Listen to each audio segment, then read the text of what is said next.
AM Web TV Jabarani filɛbagaw an b'a fɔ aw bisimila kokura an ka kɛnɛ kan n'o ye Espace Mali kɛnɛ ye. Espace Mali ni ale ye jamukan ye jamukan min kɔnɔna na an bɛ an ka jamana maa kalannenw maa hakili juru carinenw ka u wele ka na sigi n'u ye ka masala an ka jamana kunkanko kumaw kan. Jamana kunkanko a bolisira ka ca, nafoloko b'a la, baarako b'a la, kalanko b'a la, farikolo ɲɛnajɛ b'a la. Ayiwa bi an bɛna kuma min kan an ka bi walanda a bɛ min kan ayiwa question n'a bɛ maliyɛn bɛɛ lajɛlen intéressé bi question bi n'a kɛlen don Mali senna joli ye joli min bɛ ka furakɛ a kɛnɛyali bɛ ka gɛlɛya ani maa bɛ ɲɔgɔn bolo bi maa min lakodɔnnen don o ko in kɛlɛ la jamana in kɔnɔ. N b'a fɔ ni maliyɛnw yɛrɛ y'a dɔn fo k'a kɛ bi Mali kɔnɔ i tɛ se k'a tɔgɔ fɔ fan si fɛ ni maa ma sɔrɔ min b'a dɔn a sɔrɔla nin kɛlɛ in senfɛ. O mɔgɔ min b'an bolokɔrɔ bi Ala barika la o ye professeur Clément Danbele professeur i ni wula. An b'an cɛsiri. Basi tɛ yen. Alhamdulilayi. I yɛrɛ kɔni basi t'i la. Basi tɛ n na alhamdulilayi. Professeur bi an y'i wele ka na an ka plateau kan n'o ye Espace Mali jamukan plateau ye sur AM Web TV. I ye an ka weleli jaabi a diyara an ye a bɛnna an ma. I ni ce an ka weleli lamɛnni na. Ayiwa professeur sisan an bɛna don an ka thème kɔnɔ n'o ye corruption ye ani enrichissement illicite. A bɛ kɔlɔlɔ minnu lase jamana ma nafoloko sira fɛ ani jamana yɛrɛ tagaɲɛ yɛrɛ kan en général. An bɛna don o la ka masalaw kan dɔɔni. Nka professeur mɔgɔ n'i bɛ fɛn kuma fɔ f'i yɛrɛ ka dɔn i bɛ ka fɛn min kuma fɔ. N'i bɛ fɛn lamɛn f'i ka dɔn i bɛ ka min lamɛn. Donc n bɛ fɛ dakuruɲa dama na i ka fɔ an ye yɛrɛ professeur corruption yɛrɛ ye mun de ye? Merci beaucoup. An bɛ MTV Web TV ani a filɛbaga n'a lamɛnbaga bɛɛ lajɛlen fo. K'aw yɛrɛ fo kosɛbɛ kanubagaw na minnu b'a suivi k'aw bɛɛ lajɛlen fo. Ka foli kɛ Mali cɛ n'a muso denmisɛnnin maakɔrɔba Mali kɔnɔ ani Mali kɔkan ka bɛɛ lajɛlen fo. Yuruguyurugu tɛ dɔwɛrɛ ye parce que ni sira dɔw bɛ yen nɔ n'i taara o fɛ i bɛ a kuma bɛ caya. Mais an ka kɛ an ka todunkan ye yuruguyurugu ye dɔrɔn ka fɛn ta min t'i ta ye. Fɛn ta min t'i ta ye. Gouvernement dɔrɔn ta tɛ dɛ. Fɛn o fɛn n'i b'a kɛ n'a tɛ bɛn sariya ma o ye namara ye. O ye yuruguyurugu fan dɔ ye. Fɛn o fɛn n'i y'a ta k'a dun min t'i ta ye u b'a fɔ o ma ko fadento. N'i y'o dun o ye sonyɛli ye. O tɛ namara ye o ye sonyɛli ye. O ye yuruguyurugu dɔ ye. Fɛn o fɛn ni e sɔnna a ma k'a kɛ parce que jɔyɔrɔ dɔ de b'e la jɔyɔrɔ min b'a to e b'a kɛ nka ni sariya tɛ bɛn o ye sebaga yira dɔ ye. Sabula e bɛ se ka kɛ fɛn tɛ bɔ a la. O ye yuruguyurugu dɔ ye. Misali la e nana ne sɔrɔ n ka bureau la parce que ne kɔrɔmuso den ye ko concours kɛra ne ma wari minɛ la dɛ ne y'i la passer concours la parce que n kɔrɔmuso den ye o ye yuruguyurugu dɔ ye. E nana ko parce que an ye sigiɲɔgɔnma ye e nana ayiwa Clément nana walasa n bɛ fɛ ka fɛn dɔ kɛ jamana kɔnɔ marché dɔ ɲini k'a di yan ne ye marché in d'i ma i ye marché baara kɛ i ma namara kɛ marché la dɛ i y'a baara k'a kɛcogo la a ɲɛna yɛrɛ de. Il y a eu un traitement de faveur. Mais merci comme ça komi ne y'a ta k'a di e ma de alors que ne tun kan k'a bila bɛɛ de ɲɛkɔrɔ ni min fɔla y'a cɛ n'a ka hakɛ ye n'a ka se ye o ye namara dɔ ye. Bɛɛ y'a dɔ ye. Ne ye wari dɔ suɲɛ k'a fɔ ko n bɛ dɔ bɔ a la ka taa misiri jɔ ka mɔgɔw nɛgɛ nɛgɛ k'a fɔ a bɔn ko n bɛ suɲɛli kɛ u b'a fɔ Clément ye silamɛ Clément bɛ ta o ye namara dɔ ye. Hali an bɛ taa sɔrɔ dɔ la n'i taara baarayɔrɔ la sisan u y'i ka papier ko ɲɛnabɔ u b'a fɔ o ma ko worosɔngɔ worosɔngɔ yɛrɛ ye haramu fɔlɔ ye worosɔngɔ yɛrɛ dili haramu don parce que ni e ye worosɔngɔ di ne ma se ka worosɔngɔ di ne ka papier tɛ ɲɛnabɔ i n'a fɔ e ta cogoya donc o fana ye namara dɔ de ye o b'a fɔ o ma ko trafic d'influence c'est à dire que ka fɛn dɔ di ko worosɔngɔ yɔrɔ an fɛ an b'a fɔ an fɛ an ka laada la worosɔngɔ ye haramu worosɔngɔ ye suɲɛli de ye donc n'i ye nin bɛɛ fara ɲɔgɔn kan mɔgɔ o mɔgɔ n'i bɛ fɛn dɔ kɛ sariya ma min fɔ o ye suɲɛli dɔ ye. Walasa ka fɛn dɔ bénéficier. Walasa ka fɛn dɔ sɔrɔ olu bɛ ka fɛn dɔ kɛ ou bien ka mɔgɔ wɛrɛ la nafa la o bɛɛ ye suɲɛli. La corruption c'est l'acte délibéré qui est exprimé par une faveur donnée à quelqu'un dont il ne doit pas l'avoir dans cette procédure. C'est de détourner le bien social, le bien public. Même si la personne, le mérite, même si la personne le mérite, lorsque la procédure n'est pas respectée, on est dans un délit et ce délit s'apparente à la corruption. quelle que soit la forme. Quelle que soit la forme. Et quelle que soit la raison, lorsque la procédure n'est pas respectée, nous sommes dans un délit. Et là, la corruption englobe tout cela, que ce soit le trafic d'influence, que ce soit l'enrichissement illicite, que ce soit l'abus de biens sociaux, que ce soit faux usage de faux. Ali Mougamimbe, par exemple, il a carte Ninaglam. Et en 1982, mais il y a 83. Au final, il était sur tout très chaud. Il a carte Ninaglam, il était d'accord à la. Il y a un peu Abe, ni na mara ke to da jina kono. Amega mega abe. Jamana bere taru, jamana be ka ke ni wono fo male mo million mo nduru ka ta fo ku ya farima. Jo kana ka lu fo ro ro so juma bana. Abe gane mo bere to da jina. Anu mega nyetu nga. Parce que mo ba ke jamana kono parce que famo ka strata la, fama re ba shu. Iba ro kuni na fi to mina ba don. Depuis un Moussa Traoré bin ka fo ko Moussa Traoré ka fanga shuri fanga ro ngana fanga ro zone fanga ro anga Moussa bi démocratie kana Mali kono démocratie ne ma fo démocratie mayene démocratie kain on ni nana ne to mi no ri manya to ma kala ne mun nan démocratie en fi olu sele kuluba ya ka fo jaja bi ki to bureau kono ka signature bi se ka million soro et donc les dirigeants maliens ont compris que un moment au sein de la démocratie on peut creuser une petite fenêtre qui permet de prendre la part du peuple et de le maintenir dans l'ignorance, dans la misère. Donc on a détruit deux choses essentielles chez le Malien. On a détruit le ventre du Malien en l'affamant, on a détruit le cerveau du Malien en le rendant surtout ignorant. Donc ça veut dire que ce sont ces deux variantes qui font fonctionner l'être humain dans sa conscience constructive sociale. Donc comment on allait démocratie là-dedans, il y a que Zoure Moussoumandi. Aminata Blé, c'est un foula. Bramajan Kuma Bougamouna, Afara Tarewulu, Zongolo, Kokara Tare. Au bout de mon nom, je vais d'abord tout. Ah, professeur, quand tu as comme Banafo, parce que, Amanga Bazin Rishi ou Douanga Kizerudo, Kata et Kata Fona, Malikulana, Malikona Balmake Sylvie. Il veut mourir qu'à Choueli qui est bébard avec Chouela, Monsieur Jobeta, c'est là qu'on a Maligona. Après l'église, là, il y a ce qu'il y a fait première année à droite, avec un manipulateur. Malikona. Ni demsonu skile ka chocho commentaire ka ka veuti te manasi sa ne aske se zone parce que mali kona ni bon zone ro commerçant do zone do be lu flani won che transitaire zone do be mais professeur na ya fo ba fo kan nyangwe fo ko ma nyon ta ko nyangwe o so mi ngana so ta ku ta be nyangwe re ai ma sha professeur si sa yida do corruption ko la ka wala ama ngene ka fo ko ne yere mi fi ga damene mali ka damene kuluba palela fo kana bla moi, je vais vous papier distribué. Il va falloir coursier. 90% à Bezou. Parce que parce que corruption est fait mieux. Voilà, il y a famille. Né ani Web TV abonné ou ani moi mon bekan sur Facebook et YouTube. Il y a famille. Corruption est fait mieux. Si ça n'est pas milliers ni nga ni là. Corruption parce que anda we fama uta de là. Mon be veuti ba ça, mon be soba ujo, mon so beta Dubai. Ma corruption abolu dorone ka niveau là wa corruption be niveau belari et mana ta kemenani mine voter wakati et kemenani mine ka ta voter mogodo e ka kemenani mine ta ka bilan do ta ka fouy don ka kemenani mine ka ta voter ay wari mi dima voter la war ko ta la et suna wari mine donc chenlero et chenlero et chenlero tu es corrompu tu es corrompu il tra voter akera et député a parti passera o le be fangala mais et salon o sera ka training kele mitoy e ka karmble ou bien ka adamani o fene ka to police ya kuguru ke e to fe ko warke ko kongur sara voilà fi ba yini ko filane ma ba e c'est tra muso munu fe an ton sigi la ke e ka voter wakati aba fa wo o fo bo comme ro mini demain mais il arrangé maintenant 3 millions e sera ti che sore o sera ka sore ni kele mitoy to fe 3 millions kano dama pour ka arranger fi kala do ka ka foroka ali sebe chwenli kono mais faut mi fait il faut ma zone fantan zone ya jala mali famo ko chwenli malone no ali sini malon willa ko fama tanga war chwenli attention par exemple mali courantike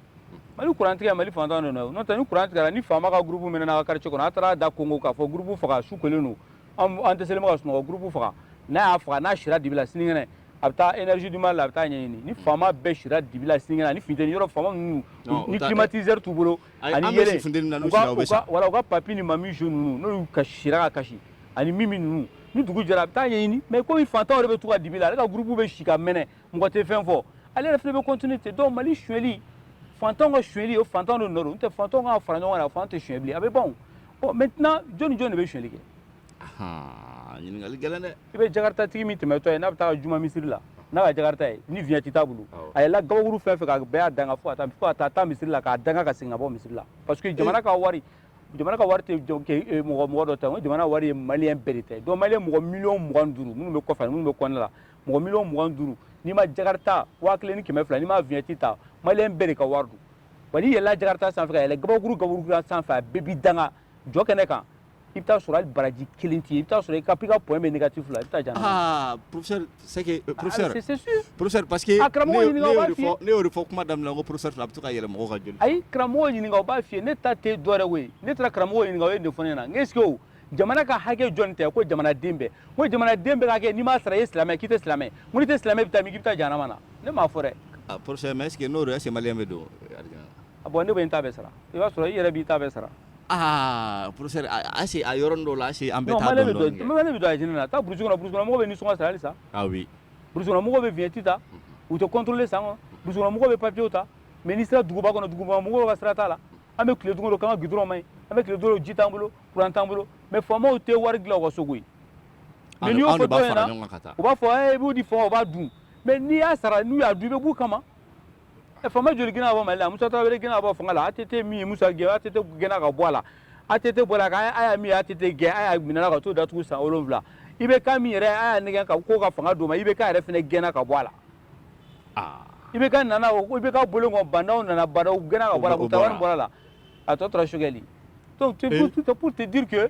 c'est à dire que mɔgɔ bɛ fanga kɛ Mali la yan nɔ don dɔ la ni min farati i bɛ gɛn donc mɔgɔ si kana fɔ an bɛ wari d'u ma u b'a dun non e k'i ta sara i k'i sen bɔ a gɛrɛgɛrɛ la. parce que haramu dɔrɔn min n'a bɛ cɔ kɔnɔ n'i m'a sara diɲɛ i b'a sara lahara ou bien don bɛ kɛ gulɔminɛw ou bɛ taa fɛngɛw la boîte de nuit la ka to a ɲimi ah oui c'est simple donc maliyɛn kɔnɔ maliyɛn 100 o 100 i b'a sɔrɔ 98 o bɛ sonyɛli kɛ sira dɔ fɛ o bɛ sira dɔ fɛ mais an ɲɛ bɛ faamaw de ta la k'a ɲɛ jan sanfɛ parce que an tɛ k'an ka sabara nɔgɔlen lajɛ ne taara mairie la wolosɛbɛn dɔrɔmɛ 40 mais pourquoi e bɛ 100 di pourquoi a bɛ teliya min kɛ dɛ là lahara u b'i tola k'i don janama fɛnɛ na ten. Les fidèles abonnés de AM Web TV, nos web spectateurs, bi kɔni an bɛ k'a sɔrɔ k'a lawasa. Le professeur a y'a da don corruption ye fɛn min ye k'a walawala k'a ɲɛfɔ an ye. Corruption a bɛ kɛ jamana kɔnɔ niveau minnu na ja fantan ni faama bɛɛ de bɛ corruption kɛ faamaw dɔrɔn tɛ an ka ɲɛ bɔ olu ka vignette ninnu dɔrɔn na ban an yɛrɛ tɛ k'an ka vignette min ta k'an k'o kɛ. an yɛrɛ bɛ ka surɔfɛni minnu dun kɛrɛfɛ k'an k'o dabila k'o bɛɛ de corruption ye a bɛɛ de bɛ jamana la segin kɔfɛ a tɛ jamana la taa ɲɛ wa hakɛ de don an ka jamana ka hakɛ don n'i ma sara yan k'i bɛ taa sara lahara professeur ko karamɔgɔw y'o fɔ ale sisan professeur ne bɛ fɛ an ka se yɔrɔ min ma corruption ye fɛn min ye o dɔnna corruption bɛ kɛ niveau minnu na o dɔnna a bɛ kɛ niveau bɛɛ la tous les niveaux fantan b'a kɛ faama b'a kɛ professeur corruption yɛrɛ a bɛ kɔlɔlɔ jumɛnw de lase jamana ma de ne bɛ fɛ an k'an da don o yɔrɔ de la dɔɔnin. Merci Sylvie. En fait, dans un premier temps, chiffre mun di ma wari hakɛ min bɛ suɲɛ frontière la mɔgɔ t'o da dɔn polisiw minnu bɛ a ka kari kunna olu bɛ hakɛ min suɲɛ mɔgɔ si t'o da dɔn olu bɛ tile 200 minɛ ni 400 minɛ min na mɔgɔ si t'o da dɔn impôt mɔgɔ bɛ taa wari min minɛ bitigitigiw ni commerçants opérateurs économiques fɛ pour que ka impôt falsifier mɔgɔ si t'o da dɔn trésor public la Mali trésor public la double papier min bɛ yen nɔ les double fiches la salaire c'est-à-dire n'o walimɛtiri ka sara wari dira ma o bɛ dama ni papier min ani min bɛ fichier kɔnɔ yen o tɛ kelen ni sɔrɔsiw ka sara wari d'u ma ani min yɛrɛ bɛ fichier kɔnɔ o tɛ kelen donc min fana bɛ Mali trésor la mɔgɔ t'o da dɔn mais n bɛna min f'i ye oui il y a presque 700 millions détournés dans l'armée malienne par mois kalo millions 700 bɛ suɲɛ Mali armée kɔnɔ kalo c'est pas compliqué sɛgɛsɛgɛli kɛ mɔgɔ 6,000 ani kɔ o de tɔgɔ bɛ armée kɔnɔ olu bɛ sara Mali kɔnɔ sɔrɔ u tɛ armée la u ma deli ka don armée la dɔw ma wolo yɛrɛ u kɛra colonel ye donc n'i y'olu bɛɛ sara wari ta k'a calculer a bɛ bɛn million 700 ma colonel Sadio Camara de bɛ ka kɛlɛ kɛ sisan c'est pas compliqué ne tɛ lahara koyi taa armée la ka taa ɲininkali kɛ o ye Mali armée ma énergie du Mali t'a f'i ye n tɛ CMDT t'a da dɔn n tɛ office du Niger t'a dɔn n tɛ trésor impôt o wari olu fitininw n'an t'olu dɔn an ka ta bakuruba olu ye fitinin ya olu ye fitinin ye parce que a kumabaw bɛ yen an ka ta bakuruba miliyari 200 miliyari 250 o de bɛ suɲɛ Mali kɔnɔ san joli san o san kalo 12 kɔnɔ n'i ye rapport vérificateur général ka rapport ta i bɛ scientifique ka rapport ta i bɛ CASCA ka rapport ta i bɛ banque mondiale ni FMI ni Union européenne ani Frédéric Ebert i b'o rapport ta i bɛ Canadiens ka rapport ta o tɛ rapport chèque yan n'i y'a compiler i bɛ sɔrɔ ka Afrobaromètre mɔgɔw ka rapport fara o kan donc n'i y'o bɛɛ ta i bɛ taa bɛn résultat min ma Mali n'an bɛ Mali de ma dɛ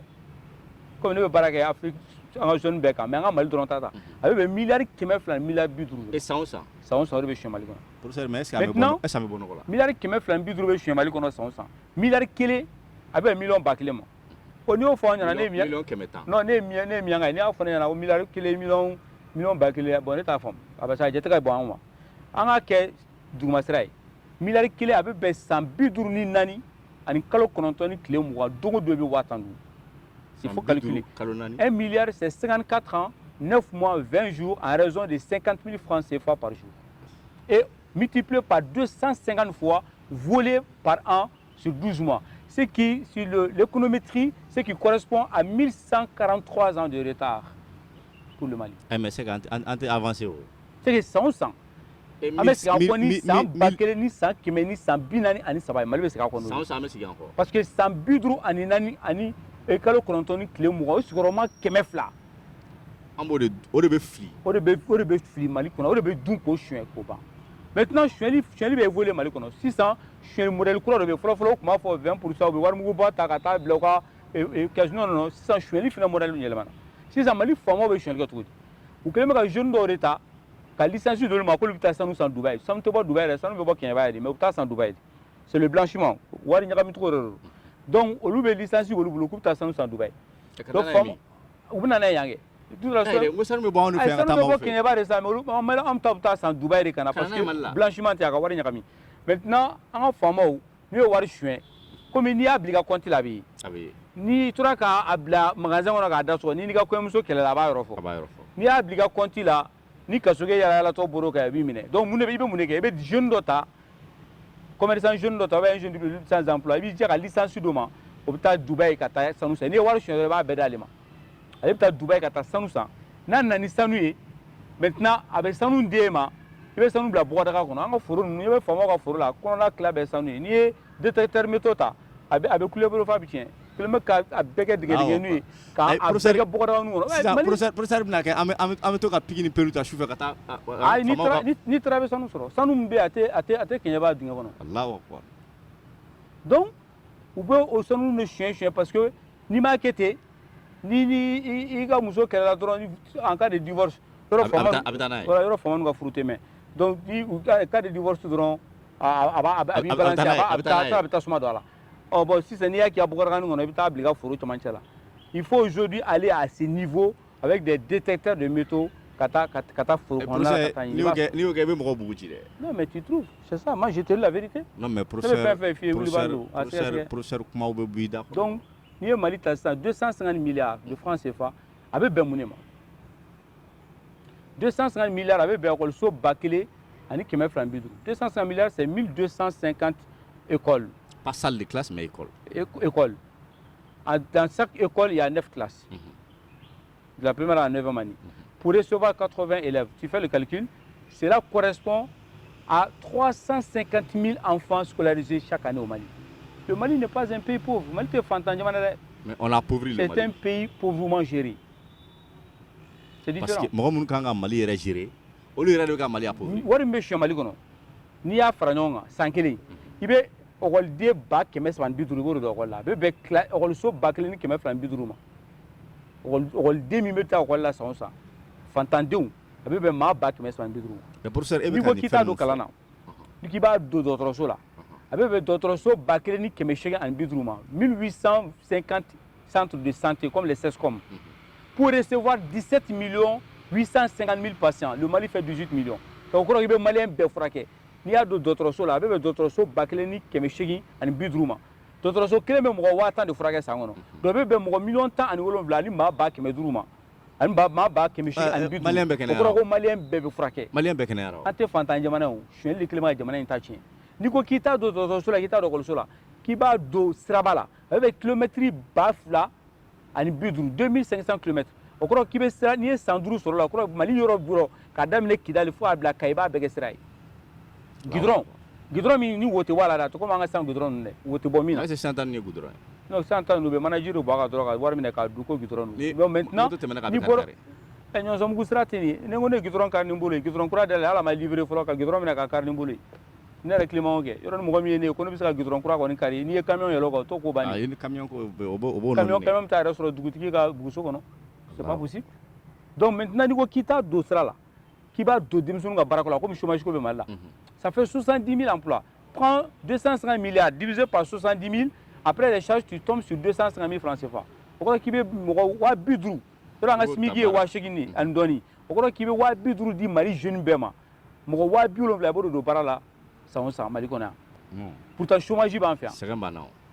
ni ko kito ke ki ba do balo dron la balo ça te fait 250 milliards tu peux acheter écoute bien 600 000 tonnes de riz plus 250 000 tonnes de sucre. La consommation du Mali, c'est de 630 000. Quand il y a malin, fou. Et au War Banfea. Ah bien, avec du mais madame ne me gâte. Ta Dakar, il ta waru surai, a koya do surai. Ta waru surai, ta Suisse, il ta waru surai. Ta Canada, le mot kuka papi ni mami bla Canada. Mali fama do be fanga la distance au sauver Canada ou do me kalana kono. 600 be kuma ni fait. Ou do ba kono. Ko Mali kura. Ko nana ko be Mali kura. Mali fama do be a betere. Ngande soro sun mare mais Mali fama do be. 600 ta Canada. Il va don soro aka so jole ngone. Fantôme be couler la Bamako.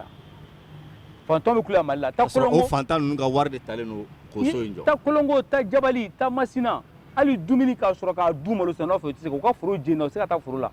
Mais on a formé d'autres choses au Canada, on a so jora ba ka papi ni mami aba ko no ubuka jala no jarta zone bita ko sola ne wallahi no te milliard zone o ti da hotel la ay zoom sen ne bita ka sola donc le Mali ni ni nga ko a kololo jume bala kololo mi bala we bala umbe jamana kono a bala te bantan ke le Mali kona ah non mais we mo mi famille parce que d'autres a dit critiquer la doma o mi ne ka bla ka teni famille ka du kasola galonga o teni me ke jamana fe fuka sa te jamana fe na fa bora fa te jamana fe il va se révéler ngo do la filo nu ko dugunna do tra ka ta fraction do duma yo ta o far la fiala ay ji duma we ji mi mu no ko borula ay dumni duma dundu ko borula a torola na ma fo me la mi fo nga kan me femi nana na ne bo ko do fo a torola ay clé de maran ge ay fini do san ko di demzunu do a ko fa ay saka jigini do san kana ko nana ntimato endoma o laba anani clashin ko fu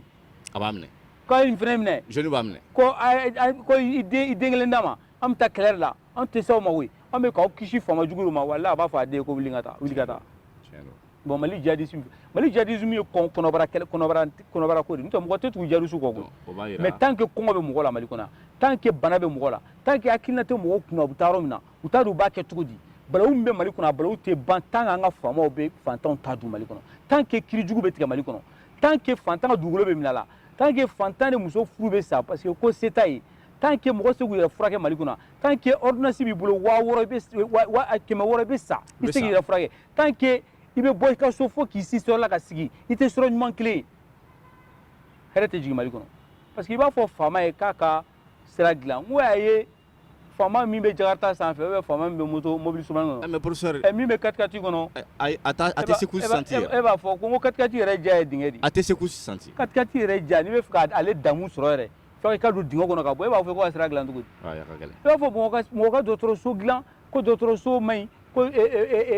dumi fe furate mo ton waye mo be furake ou ba do me furake dotoro Mali fama do fo e nyebe komi hospitalisé Mali dotoro so la Mali fama kilen fo ou beta France ou Maroc ou États-Unis na asunguru tisora asunguru bita Maroc na ba musoni chini no so bita France na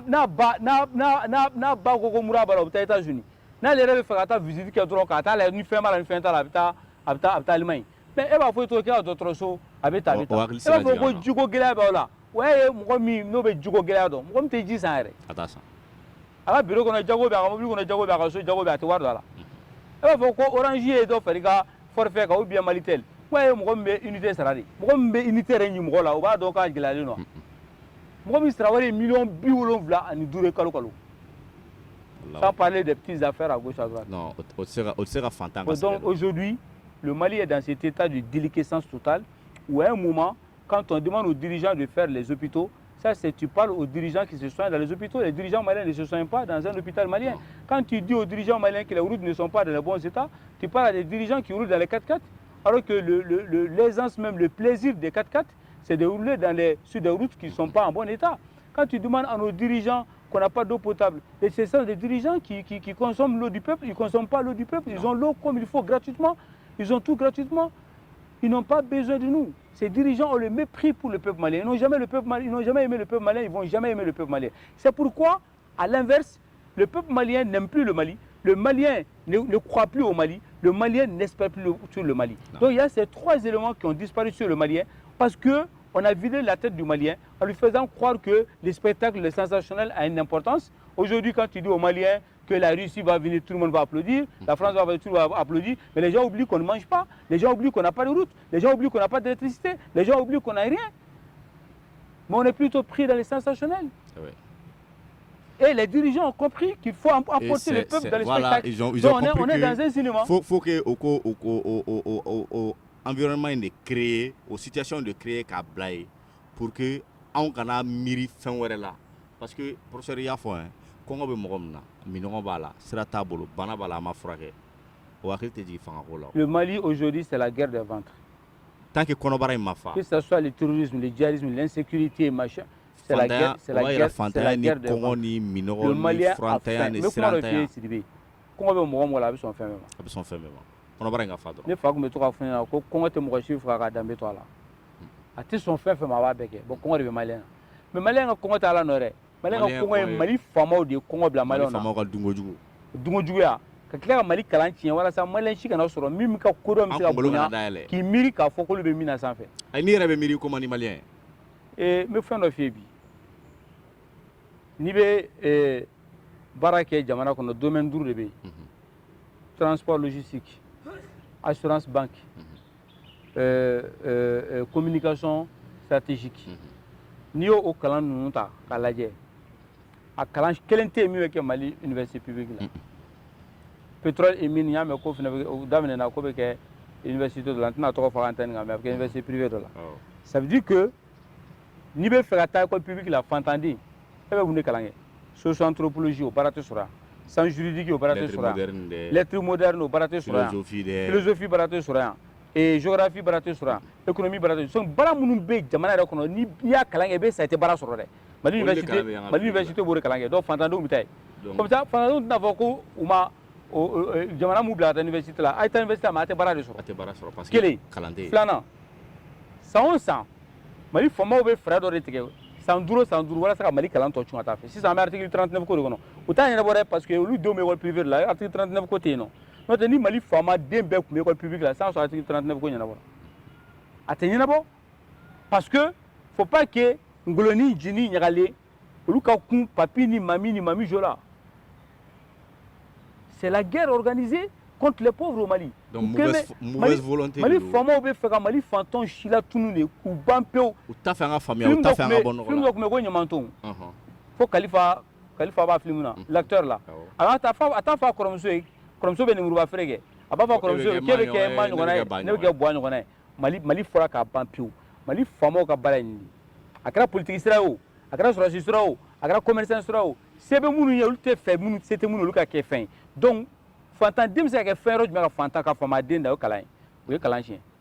ni yɔrɔ jumɛn n'o dafara hadamaden na a bɛ miiri o kɔnɔbara ye o ye kɔngɔ bila bɛɛ la ni kɔngɔ bila u bɛna 100 d'i ma k'i ka taa voter e bɛ ɲinɛ i danbe kɔ i bɛ ɲinɛ i denw kɔ i bɛ ɲinɛ i ka fɛn bɛɛ kɔ donc ni voter kuma sera u bɛ taa barama di musow ma ka barama fa zamɛ la ka sogoba ko la musow b'o dun ka sɔrɔ ka 3 pain wa 3 pisi ou bien pisi de o b'o di musow ma ni 8 mars sera o wari o bɛ di musow ma donc k'a fɔ muso ye k'a taa voter olu bɛ taa voter donc le Mali est rentré dans ce circuit là qui fait que la corruption a atteint un niveau où l'État est absent, l'État est dans la déliquescence totale, Jamana tɛ bilen o. A y'an bɛ dugukolo dɔ de kan n'o tɛ jamana tɛ. Mais jamana ye jumɛn ye? Jamana ye dɔgɔtɔrɔso ɲuman, wɔriso ɲuman, kiribon ɲuman. O si tɛ yen. Voilà o si tɛ yen. Donc jamana tɛ yen. Jamana tɛ yen. Nka professeur sisan e ye nin bɛɛ fɔ an ye a dɔn corruption ye fɛn min ye corruption kɔlɔlɔw an y'o bɛɛ dɔn corruption bɛ kɛ niveau mun na an y'o bɛɛ dɔn professeur e yɛrɛ hakili la sisan comme e yɛrɛ fana ye jamana maa kalannen i ye baara kɛ nin domaine kɔnɔ kosɛbɛ i jɔyɔrɔ ka bɔ a kɔnɔ maliyɛnw y'i dɔn ne yɛrɛ ka professeur Clément Dembélé dɔn a kɛra corruption ko kɛlɛ de mais e hakili la sisan solution jumɛn de bɛ walasa Mali ka bɔ nin corruption ko in kɔnɔ. solution saba a fɔlɔ sariya tanya t'a la Mali sariya k'a bɛ labato sariya minnu b'an bolo u kana kura fara a kan dɛ parce que ɲɛ b'a la hali sisan u bɛ ka kura fara a kan sariya kelen pe dɔrɔn de bɛ Mali sariya jɛ n'o tɛ a bɛɛ dafalen don u ka sariya bato faamaw ka sariya bato sariya kelen pe min bɛ Mali sariya jɛ bi o ye e yɛrɛ k'i ye villa jɔ e sara wari ye 260 ye o yelen dɔrɔn ɲɛ na i bɛ se ka nɔ bɔ ka taa sɛgɛsɛgɛ i muso o ye immeuble jɔ a dun bɛ jago de la e dun bɛ jɔyɔrɔba dɔ de la est ce que i ma wari suɲɛ ka na bɔ sira dɔ fɛ k'a di muso ma ce qu'on appelle le délit d'apparence i yɛrɛ mobili sugu dɔ kɔnɔ mobili dun ye $60 mobili ye e dun sara wari ye 240 i ka baarayɔrɔ la i bɛ sɛgɛsɛgɛ o sariya dɔrɔn de bɛ Mali jɛ k'o sariya ladon ka sɔrɔ ka a fɔ maliyɛn bɛɛ ye bɛɛ k'a fɔ ni mɔgɔ min bɛ zone min don a ka quartier la mɔgɔ min ye villa jɔ n'a man ka jɔ a bolo a man ka jɔ a ka quartier kɔnɔ a ka dugu la a ka village la mɔgɔ min fɛn min jɔ a tigi ko fɔ n'i y'a ko fɔ a dénoncer n'i y'a ko fɔ jamana yɛrɛ sariya dɔ sigi c'est que ni wari in sɔrɔla n'a sɔrɔ a ye suɲɛli kɛ ni sɛgɛsɛgɛli kɛla ni wari minɛna na kɛmɛ o kɛmɛ dɔrɔmɛ 10 ye ta ye 10% ye ta ye n'a ye miliyari 100 suɲɛ o kɔrɔ ko miliyari 10 ye ta ye parce que i fana sɛgɛn dɔ don e fana ye sɛgɛn dɔ kɛ et puis e kɛra sababu ye jamana ye sera k'a fɛngɛ donc ni a ye suɲɛli kɛ n'a ne y'a ko fɔ donc i tɔgɔ bɛ sɛbɛn k'i a fɛn bɛɛ sɛbɛn n'a sɛgɛsɛgɛra n'a jɔra la ni miliyari 100 minɛna la miliyari 10 o ye ta ye u bɛ voilà chômage bɛ to ka sisan parce que i b'an bɛɛ wulilen sisan zone ɲini na professeur ah oui moto taxi bɛ professeur n'o kɛra kɔni ne yɛrɛ bɛ don mobili kɔnɔ san la tɛmɛ moto taxi in tɔgɔ telimani bon i bɛ zo telimani fana sisan donc dɔw fana bɛ wuli zo minɛ de la sisan zo telimani ça il faut mettre ça an ka mɔgɔ u bɛ se bolila dɛ non il faut mettre ça au Mali u bɛ se bolila dɛ il faut mettre les délits d'apparence c'est que quand quelqu'un vole quand quelqu'un réalise des choses mais il faut donner la possibilité de poursuivre la personne en ouvrant une enquête judiciaire si la personne n'a rien fait tant mieux si la personne a volé on doit rembourser o dɔrɔn de bɛ Mali jɛ maintenant n'an bɔra sariya sira kɔnɔ a fɔ an ka fɛn dɔ de sigi min bɛ suɲɛli bali parce que i b'a dɔn mɔgɔ min wolola suɲɛli la ka mɔ suɲɛli la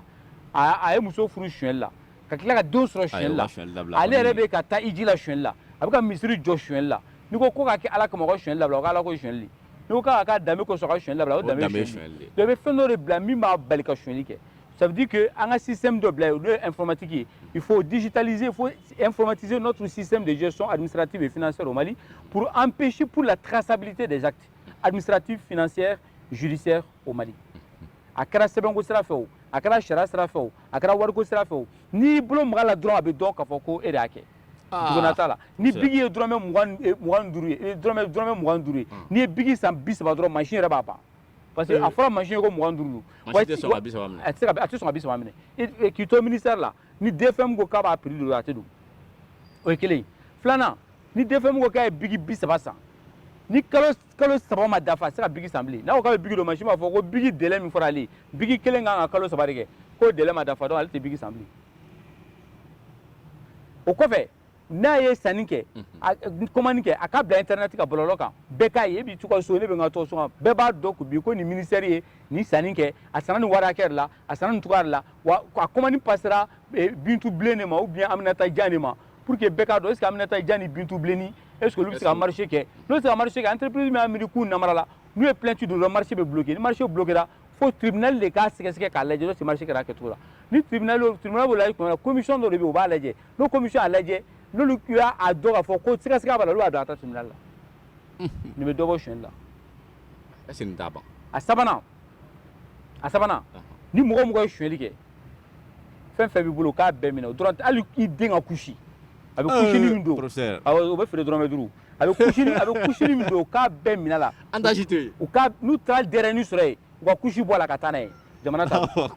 ni sara ka sɔrɔ jamana ka wari ma sɔrɔ u ka taa jɔlɔkɔ meleke kaburu mɔgɔ o mɔgɔ sara Mali kɔnɔ n'a ye wari suɲɛ manamanakan tɛ dɛ u ka jɔlɔkɔ sira bɛɛ kaburu sanfɛ a ka k'a fɔ k'a datugura fo ka diɲɛ wuli wa san o san u bɛna peinture kura mɔ a la k'a fɔ condamné à perpétuité wa jɔlɔkɔ tɛ bɔ a kaburu sanfɛ ni denw taara k'u bɛ t'i kaburu lujura u bɛ taa jɔlɔkɔ sɔrɔ i kaburu la yen ni mɔdenw nana u bɛ jɔlɔkɔ sɔrɔ i kaburu la ni i ta mɔdenw ko munna ko nin kɛra la k'a tɛ tɔw la n'i taara kaburu donna ne ye jɔlɔkɔ ye kaburu fɛn fɛn la o kɔrɔ ko ye zon kaburu ye il faut faire ça dans ce pays donc n'an ye nin baara ninnu kɛ sisan hali an tɛ san kelen sɔrɔ a la suɲɛli bɛ dabila a bɛ sɔn ka dabila i bɔra sisan polisikɛ ye 200 minɛ u ye fini bɔ a la bɛɛ ɲɛna k'a lajɔ a ka kɛsuni kɔfɛ dɔrɔn ka sous-vêtement gloki ni kulusi t-shirt dɔ d'a ma ka fini minɛ a y'a polisiya banna o cogo nin bɛɛ la n'a ko yɛrɛ fana ko dɔ bɛ di commissaire ma u taa dɔrɔn u bɛ taa jɔ commissaire la dɔrɔn u bɛ commissaire fana ta bɔ a la n'i taara ni juge dɔ magistrat dɔ n'a ye wari minɛ n'a sɛgɛsɛgɛra e ko k'i ta ye tiɲɛ mais namara kɛra la a sɛgɛsɛgɛ ka taa sɔrɔ tiɲɛ don a ka magistrat banna parce que ale kelen tɛ se ka magistrat tɔw tɔgɔ tiɲɛ n'i taara administration na marché public a dira dɔw ma a man ka d'u ma a ma kɛ fɛn na ko fɔ wari de dira mais u ye DFM gɛn ka secrétaire général gɛn ka dɔ gɛn mɔgɔ mɔgɔ da donna la k'a bɛɛ gɛn ka bɔ baara la marché dira min ma n'o kɛra minnu sigilen don chômage la sisan olu bɛ baara sɔrɔ olu bɛ baara sɔrɔ kɛ marché dira e min ma ka tila ka marché minɛ la donc i ye ka wari di miliyɔn 40 miliyɔn 80 ka yugu kɛ a kɛra fu ye i y'a di min ma o gɛnna wa marché ma sɔrɔ a tɛ dabila mais le problème c'est que Mali faamaw yɛrɛ comme olu yɛrɛ ye zo ye parce que minnu kan ka nin baara nin kɛlɛ yɛrɛ kɛ olu olu yɛrɛ yɛrɛ intéressé Mali tɛ faama mana sariya labɛn cogo cogo a bɛ bɔda dɔ ɲini a yɛrɛ la o de ye liberté provisoire yɔrɔ ninnu ye o de ye prescription ye ko ni Mali ye suɲɛli kɛ n'i ye san 10 tɛmɛ k'i tɛ se ka taa kaso la bilen o kɔfɛ tuguni ko n'i minɛna ko i bɛ caution sara n'i ye miliyɔn 100 suɲɛ i bɛ 30 sara i bɛ bɔ 30% de don i bɛ bɔ tant que Mali kɔnɔ yan n'i ye dɔ suɲɛ i bɛ dɔɔnin sara i bɛ bɔ bilahi suɲɛli tɛ dabila Mali tant k'a bɛɛ ma minɛ i kana bɔ n'a bɛɛ minɛna wa fo k'e saya tɛ baara kɛ Mali kɔnɔ yan hali marché public i tɛ se ka bɔ a nɔfɛ waaw sisan professeur o kɔni wa ko Mali faama bɛɛ jago a bɛɛ ka furakɛ hôpital public la a bɛɛ u ka Mali faama den bɛɛ bila école publique la n'o kɛra sisan an ka hôpitaux bɛɛ bɛ kɛ ni ne kɛra président c'est ce que je fais donc les ministres sont obligés d'aller se faire soigner dans les hôpitaux publics les enfants des ministres même les cadres au Mali doivent aller dans les écoles publiques avec l'an 600 ah non n'o kɔni kɛra kɔni e denw bɛ yen e yɛrɛ ko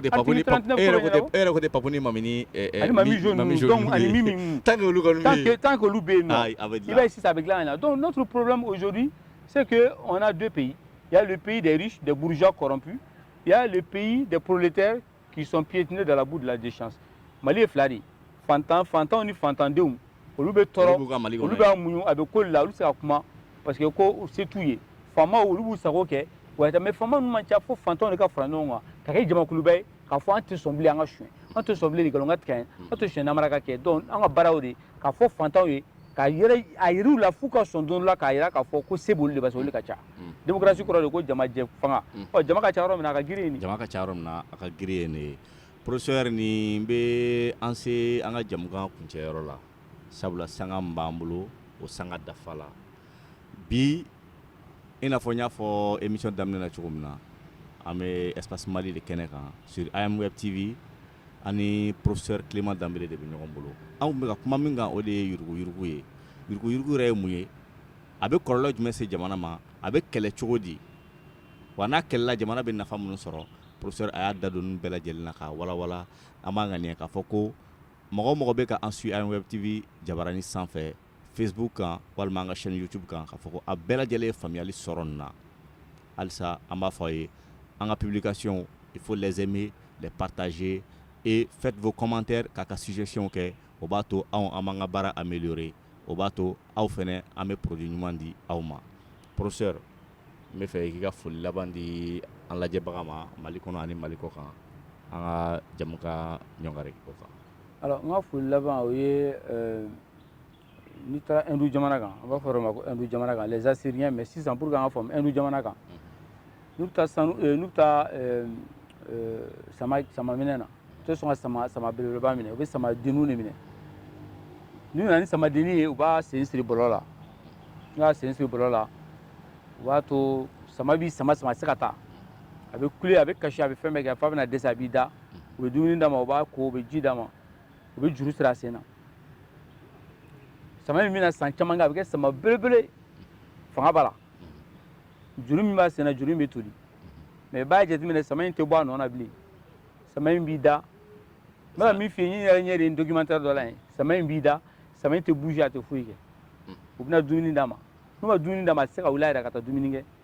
n'u ma ji d'a ma a tɛ taa ji min u b'a ko u bɛ to ka yɛlɛ a sanfɛ ka yala yala donc sama in kɛra mɔgɔninfin bolokɔnɔfɛn sama in dun fa bɛ yen a ba bɛ yen a somɔgɔ bɛ yen a bɛ kungo kɔnɔna a lafiya bɛ yen mais sama in o bɛɛ bɔra a kun na juru min yɛrɛ sirila sen na k'a kɛ jɔn ye juru in kɔrɔla juru in tolila mais sama in tɛ taa bilen Siribe b'a dɔn pourquoi sama tɛ taa yɔrɔ la bilen sama sen tɛ juru la bilen dɛ sama hakili de bɛ juru la maliyɛnw ko hakili bɔ juru la n bɛ foli bila a bɛɛ ma maliyɛnw nin kuma in kuma kɔrɔmaba don o kɔrɔ ko jɔnya ka juru don i la k'i siri k'i da k'i meleke o tɛ jɔnya ye hakili ka jɔnya o de ye jɔnya ye an b'a ɲini ala fɛ ala ka hakilina ɲuman di an bɛɛ lajɛlen ma ala ka hakili dayɛlɛ nɔgɔya an bɛɛ lajɛlen ye jamana kɔnɔ mali fama fantan ala ka hakilina ɲuman di an bɛɛ lajɛlen ma ala k'an segin an danbew ma ala k'an segin an bɔkolow ma halisa maliyɛn danbe kun ye min ye n'o ye maloya ye n'o ye gasidon ye n'o ye fadento dunbaliya ye ala ka maliyɛn bɛɛ lajɛlen hakili sigi o ma walasa mali a ka bɔ nɔgɔ la halisa an b'a fɔ aw ye aw ka sɔgɔlen to an na sur IM Web TV Facebook sanfɛ YouTube an ka chaîne YouTube IM Web TV ani an ka agencement de page sanfɛ walasa a ka nin jamukan ɲɔgɔnna wɛrɛ sɔrɔ avec une autre personnalité maa wɛrɛ min bɛ domaine wɛrɛ dɔn min bɛ na kuma o fɛnɛ kan walasa ka ne ni aw k'an bɛɛ lajɛlen bɔ fili la k'an bɛɛ lajɛlen hakili dayɛlɛ k'an bɛɛ lajɛlen kisi hakili ka jɔnya ma aw k'an bɛn ni ɲɔgɔnna wɛrɛ kɛnɛ kan don wɛrɛ